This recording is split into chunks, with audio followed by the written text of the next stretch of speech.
It seems to me sa ngayon, Jay, they're trying to replicate that same idea. No? Na uutang tayo, pero ang gusto nilang mangyari dyan is lumago yung ating ekonomiya.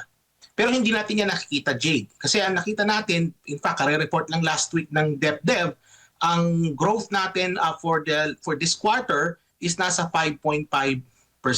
No? So mababa po yan kung kukumpara po ninyo doon sa paglago ng ating utang na nasa 10%. So ang inaasahan talaga dyan, in theory, dapat kung mangungutang tayo at mapunta yung inutang sa mga productive activities, yan magbubunga yan ng paglago ng ating ekonomiya pero hindi natin yan nakitang nangyari. Kasi nga, yung ating performance ngayon in terms of economic growth has been underperforming. No? Underperforming po ang paglago ng ating ekonomiya.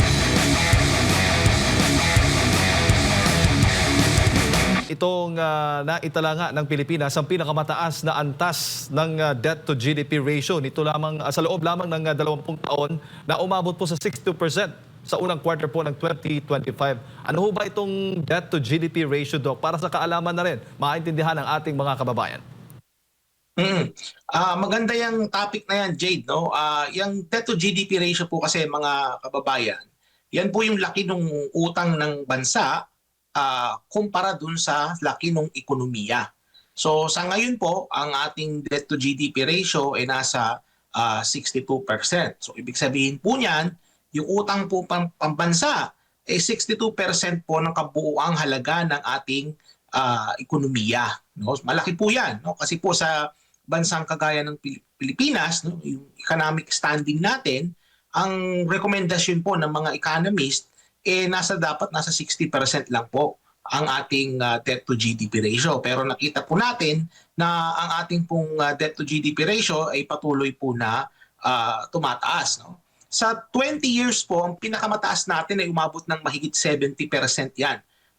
Nung time yan, I think it was 2004, no? Nung panahon niya ni Pangulong Gloria Macapagal Arroyo. No? And then, after several years, bumaba yan. In fact, within that 20-year period, nung panahon po ni FPRRD, naging pinakamababa yung ating debt to GDP ratio na umabot ng 39%, no, ng laki ng ating ekonomiya. Kaya lang po nagkaroon ng pandemic, kaya po umakyat po ito nung I think 2021, umakyat po siya ng nasa 60%. No? At sa kasalukuyan po patuloy pa pong tumataas. No? So ang interpretasyon po yan mga kababayan, yan po yung laki ng utang pambansa kontra dun sa laki ng ekonomiya. May mga bansa po na mas mahigit sa 100% ang kanilang debt to GDP ratio. Marami po sa mga bansang yan ay mga mayayamang bansa, kagaya halimbawa ng Japan, ano, na mahigit sa 100%. Yung laki ng kanilang utang ay mahigit sa 100% ng laki ng kanilang ekonomiya. May mga bansa rin, Jade, na mababa yung debt to GDP ratio. No? So sa kaso ng Pilipinas, tayo po ngayon ay nasa mahigit 62% na po.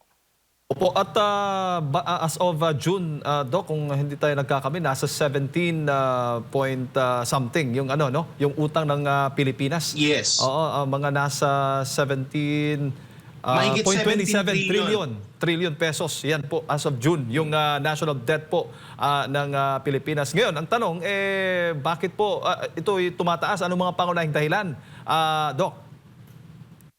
Well, ang nangyayari kasi is umuutang ang ating gobyerno. Kung titingnan mo, Jade, no, yung datos ng national government debt, no, madadownload nyo po yan mula sa Bureau of Treasury. Makikita po ninyo, no, na sa halos every year, no, magbuhat ng 2022, ang itinataas po ng utang natin 10%, no, yung growth ng national debt natin.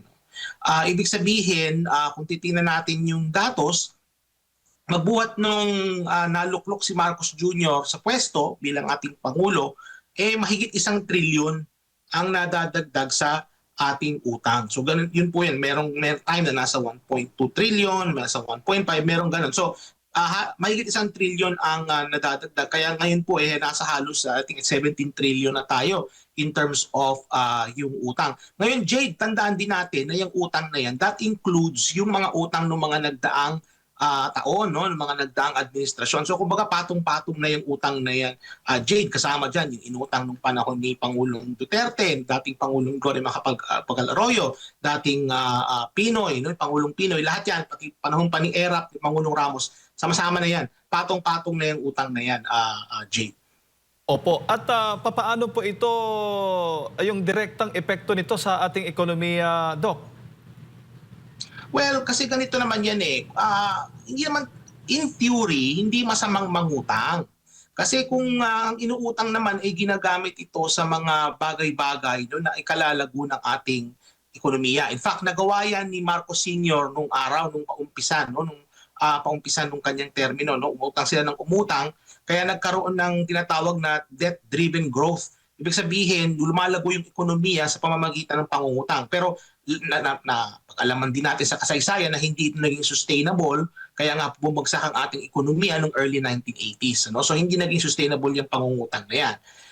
It seems to me sa ngayon, Jay, they're trying to replicate that same idea. No? Na uutang tayo, pero ang gusto nilang mangyari dyan is lumago yung ating ekonomiya. Pero hindi natin yan nakikita, Jade. Kasi ang nakita natin, in fact, report lang last week ng DepDev, ang growth natin for this quarter is nasa 5.5%. No? So mababa po yan kung kukumpara po ninyo doon sa paglago ng ating utang na nasa 10%. So ang inaasahan talaga dyan, in theory, dapat kung mangungutang tayo at mapunta yung inutang sa mga productive activities, yan magbubunga yan ng paglago ng ating ekonomiya pero hindi natin yan nakitang nangyari. Kasi nga, yung ating performance ngayon in terms of economic growth has been underperforming. No? Underperforming po ang paglago ng ating ekonomiya. Although sinasabi ng ating mga economic managers na isa nga naman daw Pilipinas sa may pinakamataas na paglago ng ekonomiya sa rehiyon, pero kung kukumpara ninyo, halimbawa ang Vietnam, yung Vietnam may 8% ang inilago, tayo nasa 5.5% lang. No? So, kumbaga, underperforming po tayo kumpara sa mga kapitbahay natin. Kagaya halimbawa ng kaso ng Vietnam. Ngayon, yan yung dapat na in theory, sinasabi ko, na positibong epekto. Na pag umutang tayo, magta-translate yan to economic growth, pero hindi yan nangyari. And by the way, no, idagdag ko na rin, bakit ba in theory dapat lumalagong ekonomiya kung tayo mangungutang? Well, halimbawa kasi kung gagamitin ang pangungutang sa mga productive activities kagaya ng pagpapatayo ng mga critical na infrastructure, pag-i-improve ng human capital ng bansa kagaya ng pag-i-improve ng estado ng edukasyon, pag-i-improve ng kalusugan, no, yung expenditures natin for health, no, makakatulong po sa mga kababayan natin na maging malusog at maging matalino para maging mataas ang kalidad ng ating workforce. Hindi po natin yan nakitang nangyayari sa kasalukuyan. Pero, Now, yes. opo, Doc, kung sa forecast po ninyo, ito ho ba ay may mga hakbang ho ba kayo nakikita ang gobyerno na kayang mapababa ito o talagang inaasahan po ninyong tataas at tataas ito dahil lalo na itong mga global uncertainties na nakikita po natin? That is a good question. No? Ang nakikita ko kasi, it seems to me, the current government lacks fiscal discipline. So merong problema sa paggastos. In fact, nabanggit ko na nga sa mga interview ko noon na sa akin sa pantaha ay itong gobyerno natin sa kasalukuyan ay atat gumastos. At hindi lang sila atat gumastos, sila ay walang disiplina sa paggastos. Kaya nakikita natin na patuloy tayong umutang ng umutang. Bagamat, Jade, wala naman tayong pandemic, wala tayong dapat paggagastusan ng ganung kalaki. Kung makikita po natin mga kababayan, before na nagkaroon ng pandemya, 2019, ang debt to GDP ratio po natin ay nasa 40% po lamang ng ating ekonomiya. Ngayon po ay mahigit 62% na. So ang ibig sabihin nito, Jade, tuloy-tuloy lang sa pangungutang yung ating gobyerno. Dapat sa ngayon na ibababa na ito eh. In fact, under the Philippine Development Plan, dapat ang debt to GDP ratio natin sa ngayon nasa mid 50%, nasa around 55% na lang ito dapat, Jade, na ibababa na ito. Pero hindi yan na nakita natin. What we're seeing right now is a continuous increase ng pangungutang. So this is a reflection of the lack of fiscal discipline ng ating gobyerno. Yung kawalan nila ng disiplina in terms of sa paggastos, no? Kasi nga naman may kasabihan nga naman, Jade, na mas madaling gastusin yung perang hindi sa'yo. No, ganyan yung nakikita natin sa nangyayari sa kasalukuyan, Jade. Opo. Pero papaano po 'yan mapapanatili kaya, Doc? Yung possible pa ba, kaya pa bang bayaran ng bansa ang Well, utang na ito? Well, what they're saying kasi, Jade, I remember tong si Secretary Recto, what he was saying before na yung utang natin, we don't need to be worried about it kasi the economy will outgrow the debt. No? Kumbaga, pag lumalago yung ekonomiya, malulusaw yung utang. Parang ganun yung konsepto na yan eh. Habang lumalago yung ekonomiya, malulusaw yung utang kasi o nga naman, pag yung size ng economy mo ay ubod na ng laki kumpara sa iyong inutang, ililiit ng liliit yung tinatawag nating debt to GDP ratio. Pero hindi nga yun na nakikita natin kasi yung paglago ng ating ng ekonomiya mas maliit kaysa sa paglago ng ating utang. So halimbawa, yung utang natin ay lumago ng 10%. Yan yung nakita natin ngayon, year to year, 10% ang inilago. Pero yung ating ekonomiya ay lumalago lamang ng 5.5%. So if this keeps on going, Jade, if this trend continues, will become unsustainable po sa ating bansa. Lolobo po ng lolobo yung utang natin, ang ekonomiya natin ay lumalago pero yung paglago ng ating ekonomiya ay maliit lang. So ang mangyayari niyan is talagang masasapawan ng pangungutang yung size ng ating ekonomiya kung hindi natin ito pagtutuunan ng pansin, lalo-lalo na ng mga economic managers natin.